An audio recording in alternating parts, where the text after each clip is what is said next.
সালাম দিতেই শরম। কি বাবা শরম? বউ আবার এমন ডিজিটাল মার্কা বউ, সালাম দিলে কয় হ্যাঁ 32 বছর হয়ে গেছে বিয়ার, একদিনও সালাম দেয় না, একদিন ওয়াজ শুনে আসে ঢং। আছে? জোরে জোরে বলেন আছে? হায় হায় কপাল পোড়া আমাদের। নিজেও যেমন বউটাও, জোরে জোরে বলেন, বউ তেমন, নিজেও সালাম দেয় না, বউ সালাম নিয়ে টিটকারি করে। আজকাল সালাম নাই বিধায় আমাদের জীবনে উন্নতি। সালাম যতক্ষণ থাকবে না, রসুলের সুন্নাত যতক্ষণ থাকবে না, আপনার আমার এই সরকার পাল্টুক, চেয়ারম্যান পাল্টুক, এমপি পাল্টুক, মন্ত্রী পাল্টুক, সব পাল্টান, কিন্তু উন্নতি হবে? জোরে জোরে বলেন হবে? হবে না।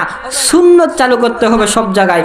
নবী আমার কয়, মুসলমান তোমরা ঘরের ভেতরে যাইয়া নিজের দরওয়াজার সামনে সালাম দিবা, আর আমরা দরওয়াজার সামনে কই জরি না। ওর আবার ঠোঁটে লিপস্টিক আছে, ও আবার কয় আসছি।